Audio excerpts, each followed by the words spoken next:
আসসালামু আলাইকুম এমএস ম্যাথের সকলকে স্বাগতম। আজকে আমি অনার্স ফোর্থ ইয়ার অর্থাৎ ডেসক্রিপ অফ ম্যাথমেটিক্স বইটির চ্যাপ্টার 5 অর্থাৎ নেটওয়ার্ক ফলো বা নেটওয়ার্ক প্রবাহ এর একটি গুরুত্বপূর্ণ ম্যাথ নিয়ে আলোচনা করব। ম্যাথটি হচ্ছে গ্রাফ জিতে এ হতে ডি যাবার সাইড দৈর্ঘ্যের কতগুলো পথ আছে, অর্থাৎ এই যে এ থেকে যে ডিতে যাবার সাইডটা দৈর্ঘ্যের কতগুলো মোট পথ আছে সেটা আমাদের বের করতে হবে, যা ন্যাশনাল ইউনিভার্সিটিতে 9, 15, 16 এবং 18, 20 সালে আসছিল। তাহলে এখানে এই চিত্রটাকে এই যে গ্রাফ অর্থাৎ যে দ্বারা প্রকাশ করা হয়েছে, তাহলে এই ম্যাথটা করার সময় অবশ্যই আমাদের এই চিত্রটা আর্ট করতে হবে, তাহলে সুবিধা হবে। তাহলে এই সমাধানটা হচ্ছে প্রদত্ত গ্রাফের অ্যাডজেন্সি ম্যাট্রিক্স, অর্থাৎ এই প্রদত্ত গ্রাফের যে অ্যাডজেন্সি ম্যাট্রিক্সটা ধরে নেব সেটাকে ধরবো এ, তাহলে এ সমান সমান হবে। তাহলে এখানে এইগুলো মান কিভাবে হলো দেখেন, তাহলে এইগুলো মান আমরা চিত্র থেকে বের করবো। কিভাবে বের করবো দেখেন, এখানে যেহেতু আমাদের বিন্দু এ একটা শীর্ষবিন্দু, বি একটা শীর্ষবিন্দু, সি একটা শীর্ষবিন্দু, ডি একটা শীর্ষবিন্দু, সে কারণেই আমাদের 4টা করে উপাদান হবে। তাহলে ধরি এটা হলো এ বোঝার সুবিধার্থে, এটা হলো বি, এটা হলো সি, এটা হলো ডি। আবার এখানে বোঝার সুবিধার্থে এটা হচ্ছে এ, এটা হচ্ছে বি, এটা হচ্ছে সি, এটা হচ্ছে ডি। পরীক্ষায় আপনারা এ বি সি ডি এগুলো লিখবেন না, আমি বোঝার ক্ষেত্রে এগুলো দিলাম। তাহলে এখানে জিরো কেন হলো, এখানে বোঝাচ্ছে এই যে এ, তাহলে এ থেকে এ, তাহলে এ থেকে এ বিন্দু, এখানে কি কোনো রেখা আছে? কোনো রেখা নেই, সে কারণে জিরো, অর্থাৎ অথবা লুপ নেই।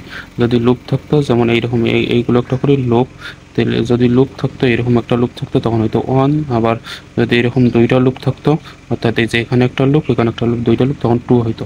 অর্থাৎ দেখেন এ থেকে এই, অর্থাৎ যখন একই থেকে একই বিন্দুতে হবে এবং যখন লুপ না থাকবে তখন তার মান 0। আবার যখন একই বিন্দু থেকে একই বিন্দুতে হবে, যখন লুপ থাকবে, জয়টা লুপ থাকবে তার মান তয়টা। যেমন এখানে যদি এ থেকে এই বিন্দুর ক্ষেত্রে যদি এখানে লুপ একটা থাকতো তখন মান হইতো 1। আবার যদি এইরকম দুইটা লুপ থাকতো তাহলে মান হইতো 2। তাহলে আশা করি বুঝতে পারছেন এটা। তাহলে এখানে এ থেকে এই বিন্দুতে কোনো লুপ নেই, অর্থাৎ এইরকম কোনো লুপ নেই, সে কারণে এটা হচ্ছে মান 0।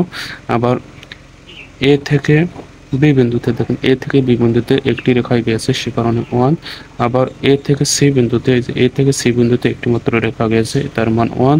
আবার এ থেকে ডি বিন্দুতে, তাহলে এ থেকে ডি বিন্দুতে এখন কোনো রেখা নাই, সে কারণে তার মান 0।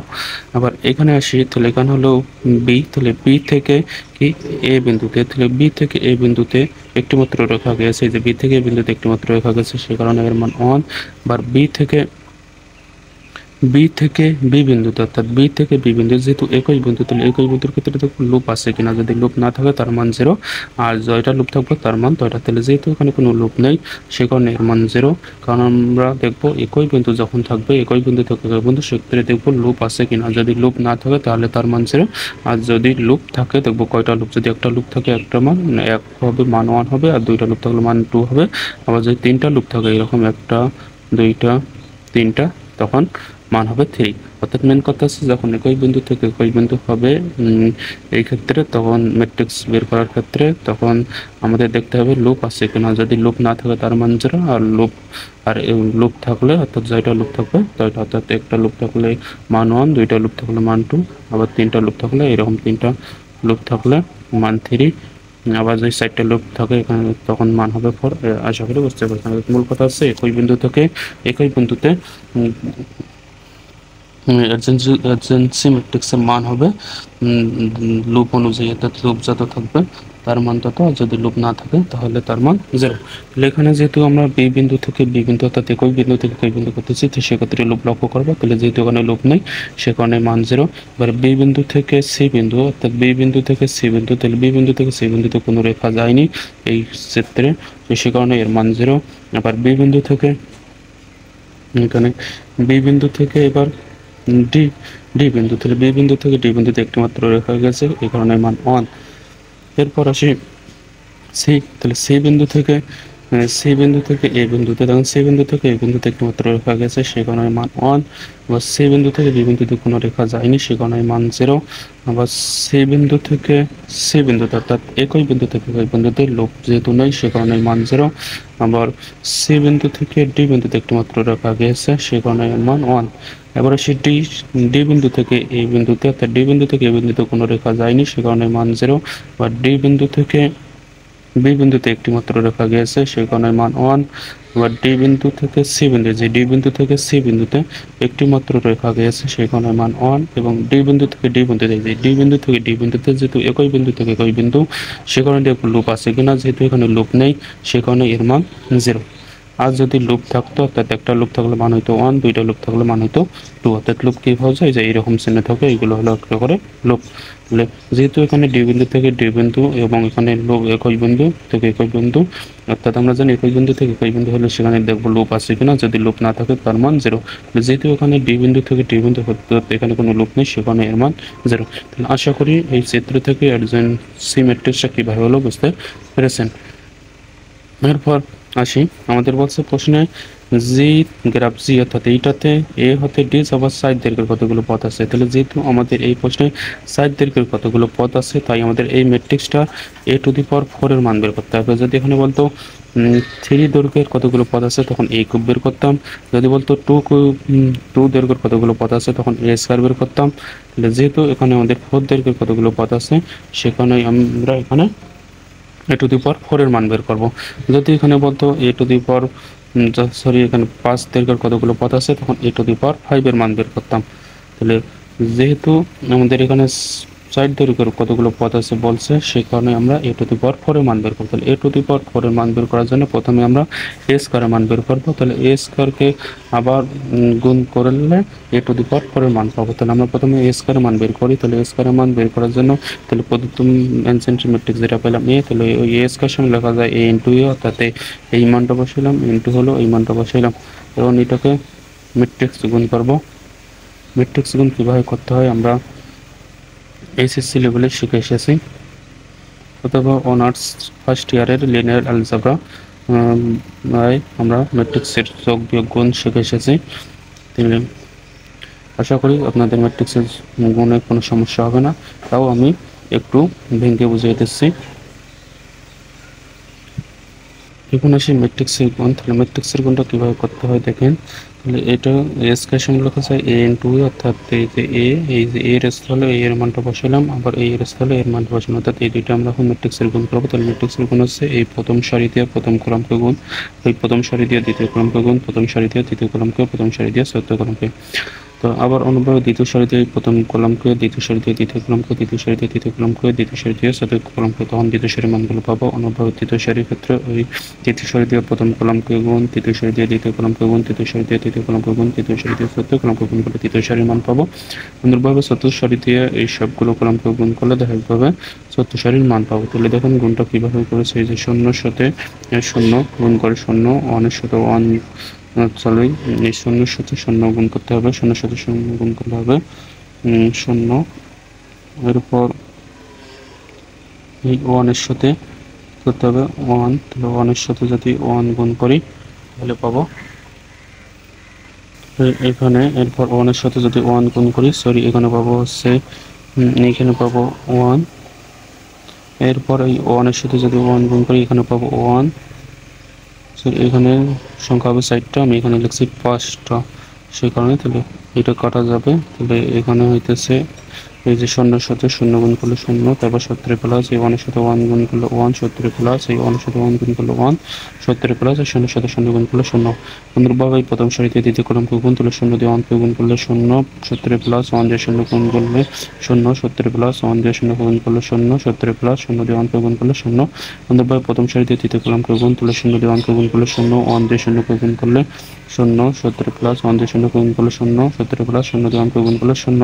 অনুরূপভাবে প্রথম সারিতে চতুর্থ কলামকে গুণ করলে শূন্য দিয়ে শূন্যকে গুণ করলে শূন্য, ওয়ান দিয়ে ওয়ানকে গুণ করলে ওয়ান, ওয়ান দিয়ে ওয়ানকে গুণ করলে হবে ওয়ান, আর শূন্য দিয়ে ওয়ানকে গুণ করলে শূন্য, 70 হবে প্লাস। অনুরূপভাবে দ্বিতীয় সারি দিয়ে প্রথম কলাকে গুণ করবো, তাহলে দ্বিতীয় সারি দিয়ে প্রথম কলাকে গুণ করলে পাবো ওয়ান দিয়ে শূন্য গুণ করলে শূন্য, শূন্য দিয়ে ওয়ানকে গুণ করলে শূন্য, 70 প্লাস শূন্য দিয়ে ওয়ানকে গুণ করলে শূন্য, 70 প্লাস ওয়ান দিয়ে শূন্য গুণ করলে শূন্য। অনুরূপভাবে দ্বিতীয় সারিতে তৃতীয় কলামকে গুণ করলে ওয়ান দিয়ে ওয়ানকে গুণ করলে ওয়ান, শূন্য দিয়ে শূন্যকে গুণ করলে শূন্য, শূন্য দিয়ে শূন্যকে গুণ শূন্য, ওয়ান দিয়ে ওয়ানকে গুণ করলে ওয়ান, 70 হবে প্লাস। আবার এই দ্বিতীয় সারির এই মানগুলো দিয়ে এই তৃতীয় কলামকে গুণ করলে 1 দিয়ে 1 কে গুণ করলে 1, 17 প্লাস 0 দিয়ে 0 কে গুণ করলে 0, 17 প্লাস আর 0 দিয়ে 0 কে গুণ করলে 0, 17 প্লাস 1 দিয়ে 1 কে গুণ করলে 1। আবার তৃতীয় সারির ক্ষেত্রে দ্বিতীয় সারি দিয়ে 14 কলামকে গুণ করলে 1 দিয়ে 0 কে গুণ করলে 0, 17 প্লাস 0 দিয়ে 1 কে গুণ করলে 0, 17 প্লাস 0 দিয়ে 1 কে গুণ করলে 0, 17 প্লাস 1 দিয়ে 0 কে গুণ করলে হবে 0। তাহলে আশা করি বুঝতে পেরেছেন। এবার তৃতীয় সারি দিয়ে প্রথম কলামকে গুণ করলে 1 দিয়ে 0 গুণ করলে 0, 17 প্লাস 0 দিয়ে 1 গুণ করলে 0, 17 প্লাস 0 দিয়ে 1 গুণ করলে 0, 17 প্লাস 1 দিয়ে 0 কে গুণ করলে 0। অনুরূপভাবে এই তৃতীয় সারি দিয়ে তৃতীয় কলামকে গুণ করলে 1 দিয়ে 1 গুণ করলে 1, 17 প্লাস 0 দিয়ে 0 কে গুণ করলে 0, 17 প্লাস 0 দিয়ে 0 গুণ করলে 0, 17 প্লাস 1 দিয়ে 1 কে গুণ করলে 1। তাহলে এইটা হলো। এবার তৃতীয় সারি দিয়ে তৃতীয় কলামকে গুণ তাহলে 1 দিয়ে 1 দিয়ে 1 কে গুণ করলে হবে 1, আবার 0 দিয়ে 0 কে গুণ করলে 0, আবার 0 দিয়ে 0 কে গুণ করলে 0, 1 দিয়ে 1 কে গুণ করলে 1 আর 17 প্লাস হবে। অনুরূপভাবে 1 দিয়ে 0 কে গুণ করলে 0, 17 প্লাস আবার 0 দিয়ে 1 কে গুণ করলে 0, 17 প্লাস 0 দিয়ে 1 কে গুণ করলে 0, 17 প্লাস 1 দিয়ে 0 গুণ করলে 0। অনুরূপভাবে চতুর্থ সারি দিয়ে টিকেও এই প্রথম কলাম দ্বারা গুণ, আবার চতুর্থ সারিকে দ্বিতীয় কলাম দ্বারা গুণ, চতুর্থ সংখ্যা তৃতীয় কলাম দ্বারা গুণ, চতুর্থ সংখ্যা চতুর্থ কলাম দ্বারা গুণ করলে এটা পাবো। তাহলে পূর্ব নিয়ম অনুযায়ী আপনারা এটা করলে পেয়ে যাবেন।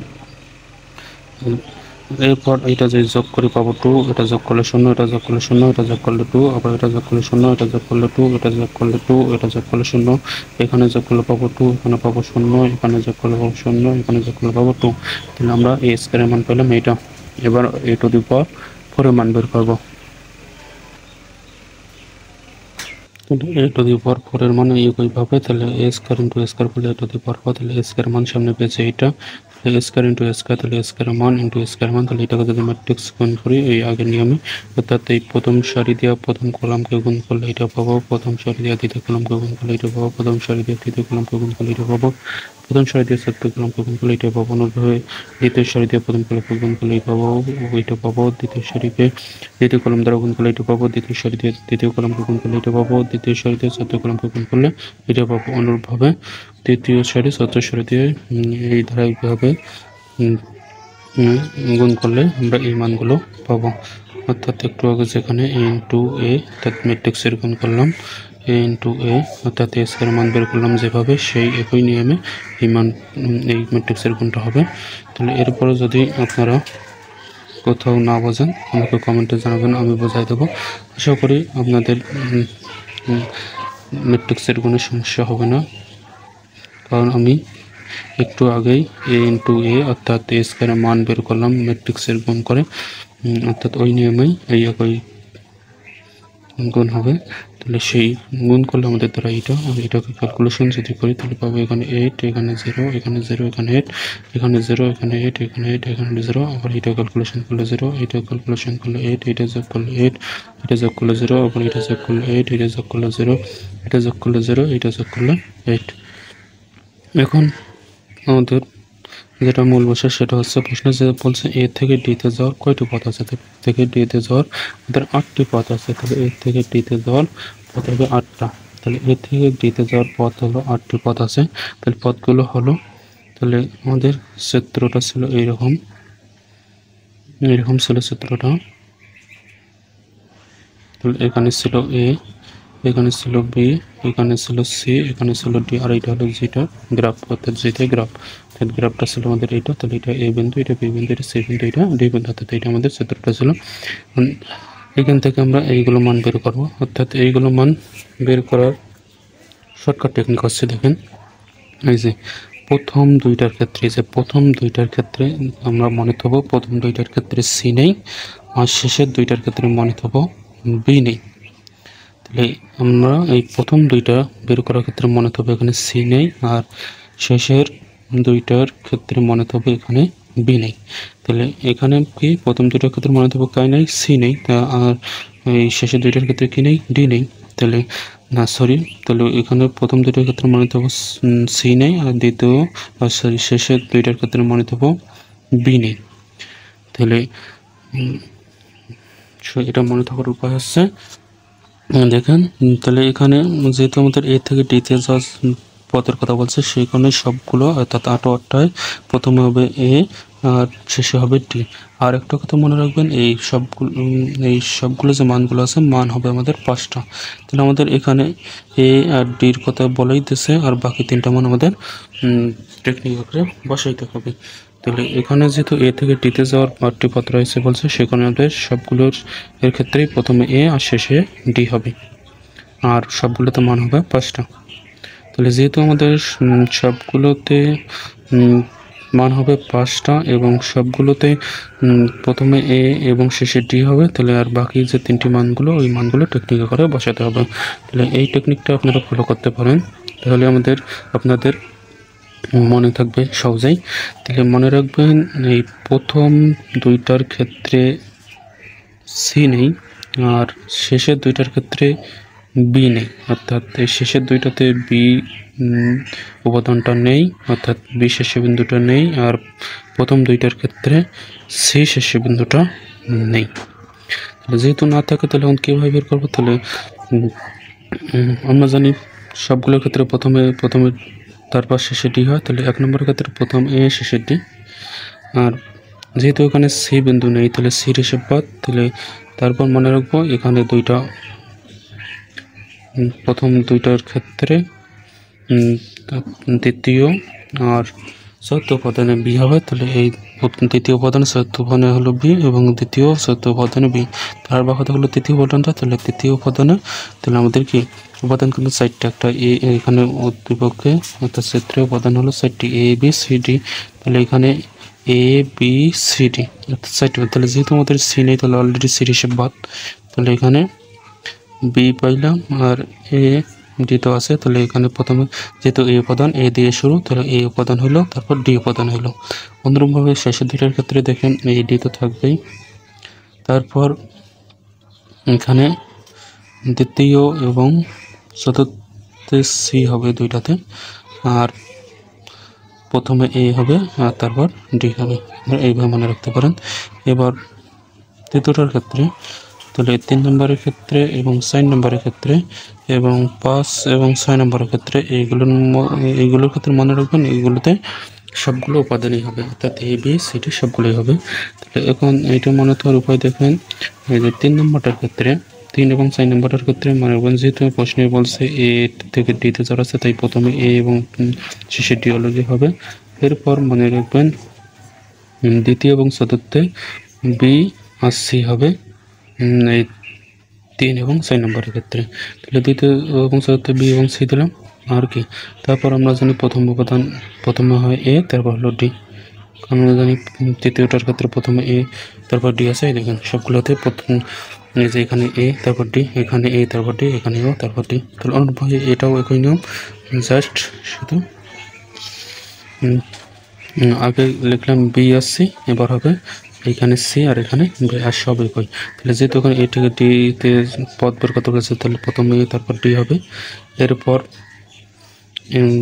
এর আগের 3 এবং 4 নম্বর বের করলাম, এখানে বি ছিল এখানে সি, আর এটা শুধু উল্টে যাবে। তাহলে এখানে হবে সি এখানে হবে বি, আর এখানে হবে সি এখানে হবে বি।